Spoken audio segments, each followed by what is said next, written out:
Овде нема воздржани. Има само за и против. Се отвараат деликатни прашања, а се бараат конкретни одговори. Кворум, политички магазин на радио Слободна Македонија.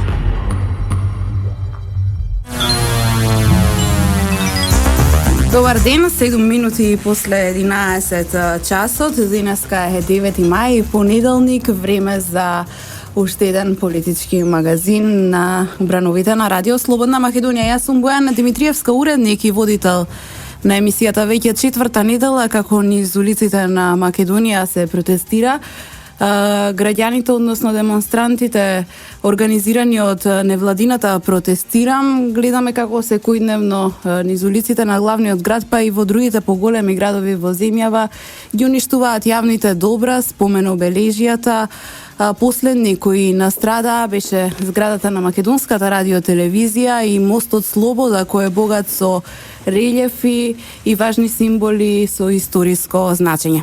Токму на оваа тема за политичката состојба во Македонија, за протестите кои, како што кажав, траат веќе четврта недела, за собирите кои ги организира граѓанското движење за одбрана на Македонија и кој инсистира на избори на 5 јуни за излез од оваа политичка криза во која долг период се наоѓаме, како и за излезот од политичката криза, можни лидерски средби, назначувањето на специјалниот пратеник од страна на Германија Јоханес Хајндел. Разговарам со мојот денешен соговорник, поранешниот пратеник, директор на Државниот архив, но и дел од граѓанското движење за одбрана на Македонија, доктор Филип Петровски. Добар ден и добре дојдовте во Радио Слободна Македонија. Добар ден, благодарам за поканата. Секојдневно можам да забележам на социјалните мрежи дека изразувате револт од она што се случува низ улиците на Скопје, но и на цела Македонија. Уништени се голем број на споменобележја, направена е штета од десетици илјади евра. Како може да се стави крај на се ова? Штетата е поголема по чувството за национална припадност. Штетата е најголема во поделбата на македонското национално ткиво. Оние што ова го прават, создаваат трајни последици кои што ќе бидат пишувани и анализирани од историската наука. Штетата е дотолку поголема што врз она што го прави една многу мала група на луѓе ликуваат оние што сакаат да ја видат Македонија со променето име или Македонија поделена преку федерализација. Значи, моја обврска и должност као граѓанин на оваа држава, као човек што гледа што се прави, е да реагирам. И јас реагирам. Сите истражувања кои што се прават во врска со последните настани на хулиганите и дивљаците по македонските улици, покажува дека над 75% од граѓанството не го поддржува овој начин на уништување на се она што е поврзано со изразување на македонското национално чувство. Така што мислам дека без разлика што се 4 недели или 44 недели или 444 недели, македонскиот народ нема да го смени својот став дека не поддржува ваков начин на однесување и дури ми се чини дека како ќе продолжува ова, дека ќе биде се поизолирана и се по мала таа група на луѓе кои што очигледно најдоа својот начин, своите фрустрации и својата асоцијалност да ја изразат низ толпа. Ова се настани кои што ќе треба да ги проучуваат психолози и психијатри, а луѓето кои што ова го прават ќе треба да одговараат и ова нема никаква врска со демократија. Ова е тотална анархија и безредие и непочитување на закони на кои што мора да им се стави крај. Сето тоа го изразувам и на социјалните мрежи, јасно, гласно, не со лажен профил, не со сокриени намери, јасно, отворено и го изразувам на протестите, односно собирите на ГДОМ. Да, кажавме дека сте дел од граѓанското движење за одбрана на Македонија. Разговарате со граѓаните кога сте дел од тие собири. Каква атмосфера владее на тие собири и кој е ставот на граѓанското движење, се извинувам, за одбрана на Македонија во однос на целава оваа ситуација? Видовме вчера во Битола се поделија и боенки за вандалите, наместо да ги фарбаат спомен обележјата, да ја искористат својата креативност, барем тоа беше порака за од Битола. Каква е атмосферата, кое е чувството на народот, какви пораки се испраќаат на овие собири? Знаете што, оној што бара легитимитет од народот, тој сака да оди на избори. Оној што коленичи по странски амбасади, тој не сака да оди на избори. Тоа веќе и на малите деца им е јасно. И една единствена порака може да се испрати. Секој што мисли дека е доволно силен во политичка смисла, дека има подршка на народ, би сакал да оди на избори. И овие вандали и хулигани, ја би рекол идиоти и наркомани, доколку мислеа дека имаат подршка од народот, ќе одеа на избори. Македонија во меѓувреме го направи најпрецизниот и најисчистениот список на планетава Земја. Не постои држава каде што има вака споредено проверување на податоци од не знам колку министерства. Значи, од 12 чинам институциите. Значи, сите желби кои што беа поставени од страна на опозицијата се испоштитуваа. Се тврдеше дека ВМРО ја црпи силата и предноста од Министерство за внатрешни работи и труд и социјала, и тие министерства им се дадоа.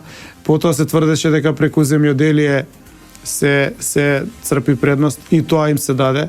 7 месеци имаат воспоставено контрола, односно точно знаат што се случува, меѓутоа нити имаат поместување на рейтингот, нити некој виде дека тие кадри кои што ги предпоставија пред народот прават некаква разлика. Така што тие се обидуваат во бесконечност да се одложат изборите и да се создаде една состојба на хаос. Нивниот странски идеолог Ван Хојте, или како веќе самиот себе се нарекува, експертот за создавање кризи, самиот во интервју во Фокус рече: ние не сакаме да го стигнеме ВМРО да помине, ние сакаме да создадеме криза. Таа криза, веројатно по моделот на Белгија, значи да немаме подолго време легитимни органи. Македонија нема потреба од такво нешто и ние видовме што значи тоа инсталирање на криза. Подолго време имаме техничка влада и веќе имаме распуштен парламент. Само да подсетам на она алтернативно сценарио од Народната банка со кој излезе гувернирот Богов, дека би се зголемиле нормално каматите и дека би се намалил бруто домашниот производ, секако доколку продолжи оваа криза. Тоа не е оваа епизода на Заев не е новитет од оваа година. Заев со инсталирањето на кризата од минатата година и прва намера му беше да ослабни економијата, за да може да напаѓа по ВМРО дека нема доволен раст на бруто домашниот производ и дека нема доволен раст на нови вработувања. Меѓутоа тоа не им се оствари. Затоа они понатака притискаат по секоја цена. Ова создавање на хаос по улиците е најмногу упатено кон тоа да се создаде несигурност кај граѓаните. Они не можат, вие не можете да привлечете гласачи со вакво однесување. Најмногу е упатено да се создаде несигурност кај граѓаните. Еве еден таксист ми вели: ја после 5 часот попладне не возам. Затоа што нема сврха, се е блокирано. Значи човекот губи одредена заработка. Затоа што некој на улиците намерно прави блокади да го успори економскиот систем. Ова е мало карикирање, меѓутоа е блиску до реалниот живот на граѓаните. И второ, да се создаде хаос, страф и паника кај странските инвеститори кои што веќе имале план да дојдат во Македонија, да тој план или го одложат или воопшто не го остварат. Знаете што? Сорос делува преку добра мрежа на развиени медиуми не само во Македонија, туку транснационално. Сорос ја презема соработничката служба на УДБА после распаѓањето на Југославија и затоа говорев во мој интервју во хрватскиот вечерни лист, кој што беше пречекано со многу интересни реакции, затоа што она што се случува во Хрватска деновиве, или во Словенија, ако сакате, или во други држави од екс-Југославија, всушност е пресликување на она што се случува во Македонија. Практично, таа мрежа на транснационална поврзаност, која што ја овозможи со обемно финансирање Сорос, и вие предпоставяте, ако се 5 милиони само во Македонија, колку се на територијата на екс-Југославија. Никој не прашува чии се тие пари. Како тоа Сорос секоја година дава по 5 милиони во Македонија, евра. И зошто ги дава? Што е целта позади ова обемно трошење на финансии? И друго, каде завршуваат тие пари во Македонија? Зошто нема финансиска проверка на тие резултати, односно на потрошените средства? Така што создавањето на овој немир оди забрзано кон Македонија, импулсите одат надвор од Македонија, низ мрежа на сајтови кои што се направени за таа намена. Дали станува збор за Бирн, дали станува збор за Призма и така натаму. Тоа се дувла, каде што се собрани платеници, кои што овие информации ги лиферуваат за да се создаде немир кај граѓаните и да се создаде немир кај инвеститорите. Тоа беше првата реакција на Народна банка на Република Македонија, која што веќе ги почувствува потресите, кои што потреси веќе директно може да влијат во џебот на граѓаните. Зошто? Затоа што економската стабилност и неменувањето на курсот на денарот од 97 година навака создаде поволна клима за граѓаните да земаат големи кредити за да прават развој на семејството или на приватен бизнис. Така, тие купуваат станови, купуваат куќи, создаваат фирми и може долгорочно да ги планираат кредитите бидејќи постои економска стабилност. Рушењето на економската стабилност ќе предизвика зголемување на камати. Зголемување на камати ќе предизвика осиромашување на граѓаните. Тоа ли сака да го постигнат овие наркомани што се шетаат по улициве? Тоа ли сакаат на македонскиот граѓанин да му направат? Да се зголемат трошоците по глава на жител или по семејство? Ако тоа сака да го направат, тие успеа. Затоа ГДОМ, јас лично и било кој совесен граѓанин на оваа држава ќе им се спротивстави. Тие лиферуваат постојано измислени бројки. Прво беше дека се иселиле 600.000 луѓе од државата за 10 години, што се покажа како неточно, бидејќи Завод за статистика потврди дека се 80.000 во 25 години, што покажува дека за 20 пати ја зголемиле бројката, која што ако се провери според Завод за статистика, представува една нормална бројка, дури и статистички е помала во однос на околните држави. Бидејќи овдека не зависи од која е во влада процесот на флуктуација на население, туку зависи од традиционално насоченоста на Балкан кон одредени западни и далечни држави кои што ние го имаме во последните 200 години. Затоа постојат научни студии. И тоа не може да помине кај мене кој што ги знам овие работи, бидејќи сум работел во македонската дипломатија. Но може да помине ако се лиферува 30 сајтови кои што цело време зборуваат дека нема демократија, а ни еден од тие сајтови нема финансиска одговорност, дисциплина или проверка од каде му се изворите на финансирање. Така што прво беше 600.000 селени, после беше 500.000 фантоми и на крај беа кондурите пред влада, кои што јас ги видов пред 2 недели во Хрватска. Значи, од каталогот на Сорос и на Canvas или Blueprint for Revolution, која што американците му ја промовираа како не знам колку важна книга за ненасилно доаѓање на власт, ние можеме да видиме прво дека не се толку ненасилни и второ дека работат по точно предвиден каталог што кога ќе се прави. И истото тоа се прави со една обилна пропаганда да се дезавуира јавност. Но цела среќа што македонскиот народ има многу големо искуство со овој џган. Има искуство, ги има прочитано, знае кои се Борјан Јовановски, Геровски и другите, се извинувам што ги спомнувам, во секој момент со нив. Дуел, тука или каде сакаат, но не наместено, како што прави Телма, ме викаат на дуел со тројца противници и новинарот е на нивна страна, сакаат 4-1. Тоа покажува колку се всушност неспремни, а 1-1 одбиваат или феруваат информации на демонстрантите дека не успеале да ја направат местенката. Тоа ли се тие новинари кои што зборуваат дека нема слобода во Македонија? Значи, се прави една перверзија, едно извртување на реалноста, на кое што ние му кажавме стоп, доста е, и ќе му се спротивставиме. И оваа држава ќе ја одбраниме. Спомениците ќе ги исчистиме и ќе ги заштитиме, а срамот на нив ќе им остане. И треба да одговараат по закон кој што важи за сите и кој што нема врска со никаква недемократија. Затоа што ова не е политичко делување, ова е хулиганство и варварство. Господине Петровски, тука ќе направиме една кратка пауза за реклами и секако ќе останеме на поврзаноста на мрежата на Сорос и Социјалдемократскиот сојуз. Верувам дека и нашите слушатели имаат голем дел на прашања и јас ќе се обидам да ви ги поставам тие прашања од оние дилеми барем кои што гледам дека се поставуваат на социјалните мрежи. Почитувани, останете со нас, за кратко сме назад повторно во студиото. Кворум, политички магазин на радио Слободна Македонија.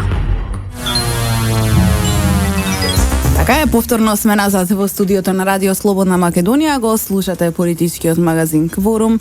Мало подсетување за оние кои подоцна се вклучија. Мој денешен соговорник е директорот на Државниот архив, поранешен пратеник и дел од граѓанското движење за одбрана на Македонија, господинот Филип Петровски. Господине Петровски, пред малку зборувавме за онаа мрежа на Сорос и за опозицијата. Дали свесно или несвесно социјалдемократите влегоа во мрежата на Сорос со оглед на вашите тврдења кои пред малку ги изнесовте? Зарем таму нема патриоти, зарем таму луѓето не си ја сакаат својата држава? Нема. На што го темелите овој ваш став? Зборувам за врвот на СДСМ. Инаку има многу честни инволвирани политички луѓе во Македонија и лево и десно. Во врвот на СДСМ нема. На што го темелам? 96-та година се направи gerrymandering, или на македонски преведено прекројување на општинската граница на Тетово. Тетово стана албански град. До тогаш не беше. Многумина го забораваат тоа. До 96-та година имаше македонец градоначалник Тетово. Кога тоа помина, 2004 година направија gerrymandering со Кичево и со Струга. Едното помина веднаш, Струга, а Кичево беше одложено. Од 90-та година до сега, 25 години, СДСМ континуирано ја продава Западна Македонија. И тоа треба да се каже јасно и гласно. Понатака, кога пројде и тоа, сега Заев најавува дека ќе се учи албански, затоа што керка му требало да го учи тоа од Приштина, бидејќи бара гласови од СДСМ со кој што тука протестираше, со не знам која брикада беше на УЧК, која што му носеше транспаренти на Обединета Македонија. Јас не знам дали тоа може да се подведе под патриотизам. Јас би го нарекол квислинство и предавништво на секаков вид на македонски национални интереси. Тоа не ли го гледа Шекеринска? Тоа не ли го гледа секој околу нив таму горе? Како може тоа да биде македонски национален интерес? Како може да биде македонски национален интерес, не смеа да ги погледнат спомениците на Хасан Приштина, а не па да гаѓаат натака? Само затоа што имаат поддршка од БЕСА.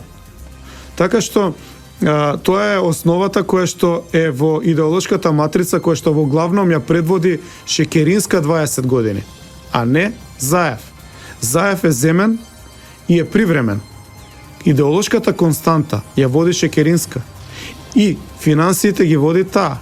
Таа е поврзана со Сорос и таа му дозволи на Сорос да ја киднапира СДСМ. Зошто? Затоа што Сорос дава по 5 милиони евра годишно на организации која што таа ги избира, на луѓе кои што таа ги поставува и кои што операции таа ги команда. Во таа насока е многу интересно што Шекеринска е секогаш дел од раководството на Социјалдемократскиот сојуз. Точно е. Без разлика дали е лидер или заменик. Затоа што Шекеринска е представник на таа финансиска структура и никој не може неа да ја помести. И Шекеринска е таа која што ликува, која што мисли дека завршила работа. Имаме ние информации, ги знаеме луѓето по градов. Таа ликува дека е завршила работата со уништување на јавните добра и со уништување на се она што е македонско. Некој треба да ја каже дека знае ме што прават. И ги гледаме. Како еден од креаторите на политиките на СДСМ го спомнавте Ван Хаутен, Еве Утрова баш се огласил на Facebook додека траеше паузата. Имав можност да го прочитам неговиот статус, вели тишина, разговараме, но не им кажувајте на граѓаните што помалку знаат, толку подобро. Напиша на Твитер профилот белгискиот експерт Питер Ван Хаутен, политика и уметност на тајните преговори, пишува тој, нели во негов препознатлив стил, пораката со која алудира дека во земјава се водат некакви тајни преговори за решавање на политичката криза. Дали може би мисли на преговорите на Заев за да ги добие разговорите од тајните служби? Дали може би мисли на разговорите на Шекеринска со амбасадорите? Не знам на што мисли Ван Хаутен. Во секој случај неговото медијаторство се покажа како дивизивно, значи присуството негово донесе поголеми поделби отколку што ги зближи луѓето. Со тоа што се стави на страна на СДСМ, тој само допринесе тие да ги зацврснат нивните нелогични и неполитички ставови. Овде како се бараше според Пржинскиот договор да се исчисти списокот и да се оди на избори, да се повлече Груевски од премиерската позиција, да влезат тие во владата, сите работи беа исполнети. Меѓутоа избори нема. Значи, не гледам во што беше уметноста на неговото преговарање и со што тој ни помогна. И со неговите изјави кои што ги дава секојдневно, предпоставувам во својство на советник на СДСМ или на Шекеринска, веројатно тој се обидува да ја продлабочи кризата, бидејќи со неговото присуство тој никогаш не направи да се приближат ставовите. Германскиот шеф на дипломатијата Штајнмајер назначува специјален пратеник за Република Македонија. Станува збор за Јоханес Хајндел, поранешен новинар, дипломат и од 2015 година германски амбасадор во Австрија. Дали може да го очекуваме новиот Ван Хаутен? Ова беше нужен потек од проста причина што Орав, Бейли и Герет се длабоко влезени во кризата со личен ангажман кој што е надвор од дипломатското делување. Се надевам дека не бев цензуриран, бидејќи во една македонска телевизија споменувањето на Джес Бейли беше цензурирано и забрането надвор од она што ми го предвидува Уставот како слобода на говор и изразување. Така што ќе потсетам дека овие тројца се длабоко влезени, не политички, не дипломатски, туку навивачки и ја продлабочуваат кризата. Ако Германија го увидела тоа што они го прават, убеден сум дека го увиделе, ова е најверојатно доведување на нов човек кој што може работите да ги тргне од почеток, односно од нула, и се надевам дека тој за разлика од нив ќе покаже поголема мудрост и по дипломатско делување и може да помогне. Оптимист се. Секој е добре дојден да помогне, меѓутоа не на недипломатскиот начин и разуздано делување како што тоа го прават овие тројца. Интересно е што и Штајнмајер пред да го назначи специјалниот пратеник за Република Македонија го изнесе својот став во однос на кризата во нашава земја, повика нели на разум кај политичарите и решавање на излез од кризата, но исто така неговиот став е и да има избори што поскоро и дека не смеат да се одложуваат изборите. Знаете што, во моментов имаме влада со намален капацитет бидејќи е техничка, немаме парламент. А соросоидите не случајно удираат на Иванов и бараат оставка. Значи сакаат сосема да ја обезглават државата и да не внесат во хаос. Во тој хаос ќе се роди некој друг поредок. Поредок кој што во 45-та се роди со ликвидација на Кале. Јас ја знам менталната матрица на внуците на ликвидаторите и екзекуторите од Кале. Тоа се истите луѓе кои што денеска се околу Сорос собрани. Или некои нивни блиски. Нема случајни играчи во ова обезглавување на државата. И затоа и ГДОМ, и јас, и целиот македонски прибран народ се спротивставува. И тоа се спротивставува многу мудро, затоа што може да им излезе на улиците да им подели шамари да не излезат уште еднаш. Затоа што тој народ го има 50 пати повеќе од оваа страна. Така што мислам дека увидено е после овие сите драматични настани, оти само повикување на разум, само воздржано делување и разрешување на кризата со избори може да биде решение. Нема друго решение. Во однос на изборите, дали ќе има или ќе нема избори, сега се поставуваат тие прашања со оглед на тоа што Дуи почна да ретерира. Ќе разговараме веднаш по кратката пауза. Почитувани, останете со нас, следуваат уште многу интересни теми за разговор. За кратко сме назад повторно во студиото. Така е, повторно сме назад во студиото, 20 на минути пред 12 часот. Имаме уште доволно време да одговориме на голем дел прашања, ајде околу изборите. Како што споменав, Дуи почна да ретерира, очигледно меѓународната заедница врши некаков притисок врз оваа партија, па не ги доставија листите со кандидати за членови на избирачките одбори без конкретен одговор. Портпаролот видов изјави во медиумите, вели ништо не е нерешливо, меѓутоа не дава ниту конкретен одговор дали ќе одат или нема додат на избори, за разлика од оној став кој го имавме пред неколку недели, цврст став, барем така изгледаше на Али Ахмети, дека избори на 5 јуни мора да има. Ќе има или ќе нема избори на 5 јуни? Прво благодарам на техничарот за изборот на песната од Влада. Вака е, омилена ми е. Така е, Далибор Зафировски денеска со нас како техничка поддршка. Поздрав за Далибор. Знаете што, Дуи не е партија. Дуи е терористичка структура која што Запад ја преведе во политичка партија во 2001 година. И тој ментален склоп останува и ден денеска во позадина. Тие се должни на нивниот спонзор, бидејќи од нив направи и терористичка структура, од нив направи и политичка структура. Тоа се долгови кои што се големи и кои што не се забораваат и кои што се отплаќаат. Меѓутоа, Дуи ќе нема никакво влијание во македонскиот политички систем доколку македонците имаат единство. Нивната вредност станува поголема колку што е поголем раздорот помеѓу македонците.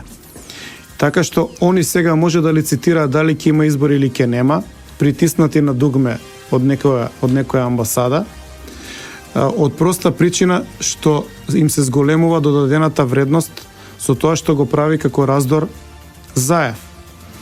Практично, они чекаат и они се дугмето кое што треба да биде притиснато за да се доведе во уште понезгодна состојба ВМРО-ДПМН. Меѓутоа, мислам дека лошо ги направиле пресметките оние аналитичари кои што не се македонци, а кои што нити државјани на Македонија, значи не зборам за Дуи, аналитичари кои што на нив им ги даваат инструкциите како да делуваат, оти работат исклучиво против интересите на македонскиот народ, а како што реков, македонскиот народ има изразен инстинкт што му се случува, кој ги води операциите и што треба да биде инсталирано и против кои интереси. Така што да не се на крај случаи да сите они имаат многу помала поддршка заедно од ВМРО-ДПМН. Смитате на албанските партии, така и на СДСМ заедно. Може ли значи, да дојде мислам до дека и СДСМ и албанските партии на крај може да имаат помалку гласови од ВМРО-ДПМН. Може ли да дојде до некоја нова коалиција во која би влегле СДСМ, Дуи и ДП?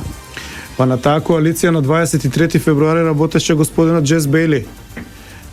Френетично, вложено, посветено за да го урне датумот од 24 април, меѓутоа не му излегува бројките.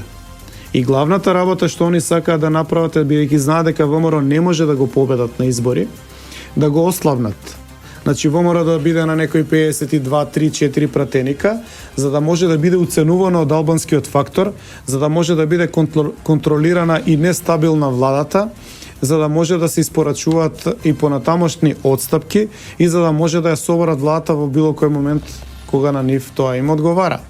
И главната работа е што гледаат дека не само што не паѓа рейтингот на ВМРО ДПМН, туку и расне. Откако почна насилните протести, 0,8 порасна рейтингот на ВМРО, 0,6 порасна рейтингот на СВСМ. Тоа укажува на следново, дека неопределените, дел од нив се определиле за СВСМ, дел од нив се определиле за ВМРО. Меѓутоа, малку поголем дел се определиле за ВМРО. Така што и оваа операција е безуспешна.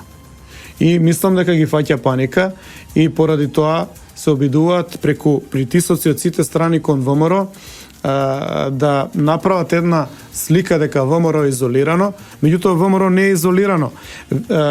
Сите оние што не ја знаат историјата се осудени да ја повторуваат. А тоа се странските амбасадори, неуспешни странски амбасадори, кои што немале доволно силна подготовка пред да дојдат во Македонија и кои што не знаат и не сваќаат дека ВМРО ДПМН е македонскиот народ. ВМРО во својата историја поникна како револуционерно движење кое што ги опфаќаше сите потреби на македонскиот народ. Бидејќи демократија се оформија повеќе партии, меѓутоа, оној ментален склоп на борба за Македонија до последна капка крв го има во ВМРО ДПМН. И на крај, ако продолжат да притискаат, ќе имаат контраефект, не 500.000, ќе има над 500.000 гласови ВМРО. Што само ќе ги направи безсмислени сите овие операции. Пред да влеземе во завршниот дел од разговорот, мора да пуштиме еден краток блок на реклами. Повторно сме назад во студиото, ќе поразговараме за оние сценарија што доколку има или што доколку нема избори. Почитувани, останете со нас. Така, повторно сме назад во студиото на Радио Слободна Македонија. Господине Петровски, пред да преминеме на прашање што доколку нема избори, тука би сакала да дадете едно ваше стручно мислење како поранешен пратеник. Би сакала да ве прашам за амбасадорите. Многу често во овој разговор, но и претходно ги споменувате амбасадорите. Тие се поврзуваат нели со оној чадор. Има информации дека рачката на тој чадор е всушност британскиот амбасадор, нели од тоа што пишуваат искусни новинари во своите колумни го наведуваат тоа. Исто така и анализите на медиумите говорат за тоа. Зошто вашиот гнев кон овие амбасадори? Зошто е ваш? Не е гнев, тоа е само една реална политичка согледба и доволно информации. Ако прашувате за британскиот амбасадор, ќе кажам две работи. Тој нека ги негира. Првата работа е собира луѓе кои што се блиски до ВМРО ДПМН, ги носи на кафе во присуство на холандски амбасадор, односно холандски дипломат, и се обидува кај нив да разбуди гнев, незадоволство и да ги инструира да направат фракција во ВМРО ДПМН.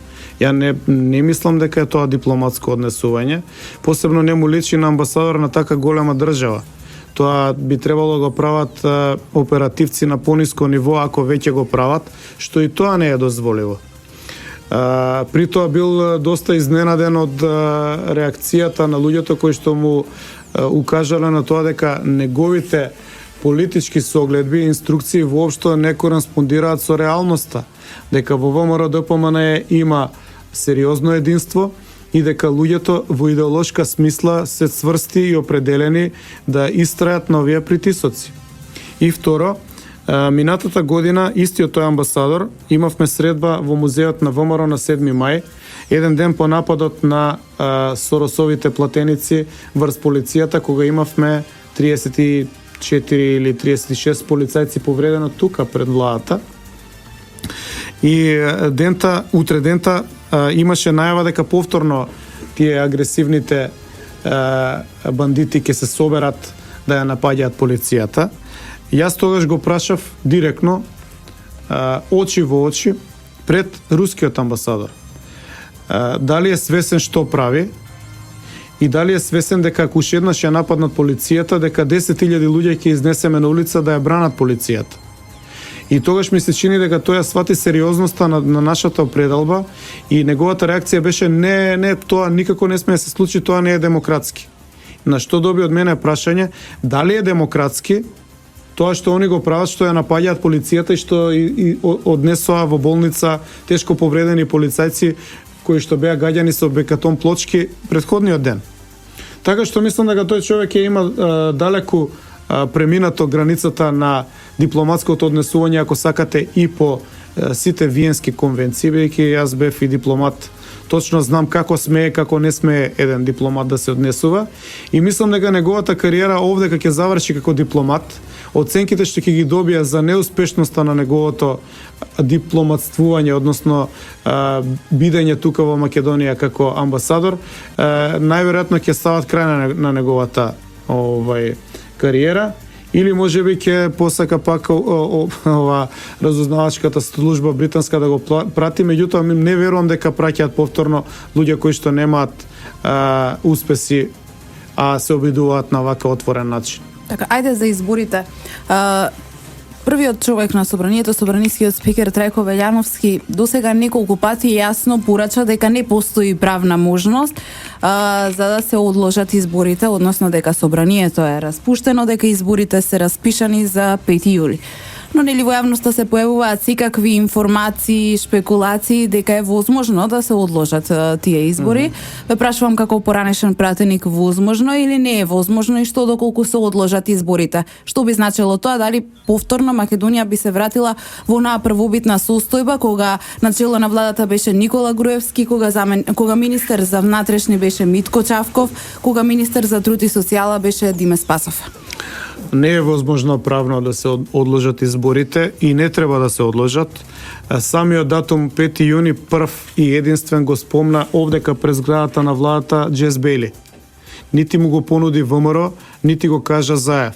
Джес Бейли го спомна 5 јуни.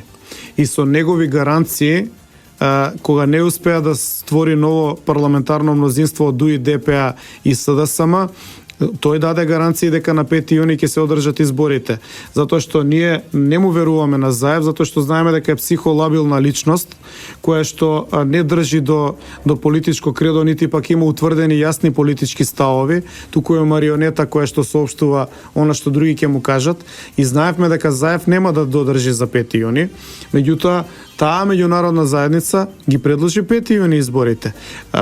И до самото распуштање на изборите тие јасно не дадоа сигнал дека не треба да бидат на 5 јуни изборите, што укажуваше на тоа, бидејќи беа завршени работите од Пржинскиот договор, целото прочистување на списокот избирачки излезе мощне, елегантно, затоа што го нема она што го тврди Заев, дека има луѓе со лични карти, освен ако мислите нели на Љубиша Арсич, измислената приказна за Чаушот, што се покажа дека било една местенка која што требаше да му наштети точно, ако не биде откриена, точно пред изборите на ВМРО ДПМН. Но, значи, било какво одложување ќе не донесе до хаос. Ако е хаосот тоа што сакаат странците во Македонија да го постигнат, тогаш се на праг да успеат, веќе владата, како што реков и претходно, е техничка и немаме парламент. Ние мора да имаме парламент кој што ќе представи волјата на граѓаните. Ако некој не сака да учествува, не мора да учествува. Тој што ќе учествува има право да ја бара поддршката на граѓаните. Таа пресликана поддршка се преточува после во влада. Владата тогаш има полн легитимитет да одлучува, односно да го спроведува буџетот и програмите, што значи дека ќе има стабилни плати и социјални трансфери. Во спротивно може да се доведе во опасност и буџетот и да се закочи целиот финансиски трансфер во државата по сите основи. Што значи дека ако им е тоа целта им е многу опасна.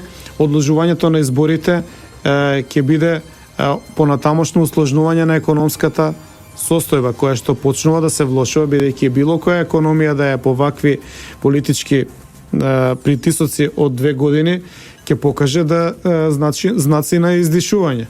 Што значи дека за да ги одложат изборите, они ќе бидат спремни да ни креираат хаос, и второ, они ќе сакаат да го скршат уставот.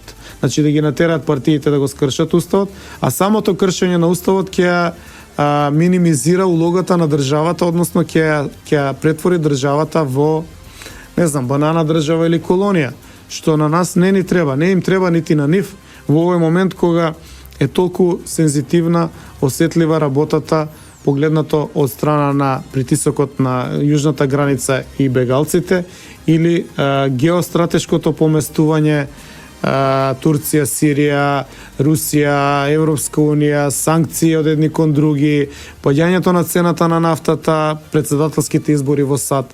Значи сите тие притисоци кои што глобално се чувствуваат, не е добро да ги прекршуваат врз Македонија. Јас апелирам на разумност на амбасадорите. Така. Господине Петровски, тука мора да ја завршиме оваа емисија. Јас ви благодарам за вашето гостување и за оваа анализа која направивме. Се надевам дека одговоривме на голем дел од прашањата кои ги имаат нашите слушатели, сика кои ги интересираат јавноста. Денеска е 9 мај, понеделник, 2016 година.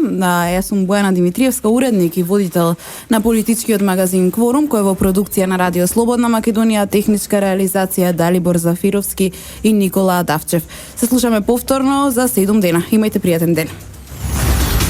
Овде нема воздржани. Има само за и против. Се отвараат деликатни прашања, а се бараат конкретни одговори. Кворум, политички магазин на Радио Слободна Македонија.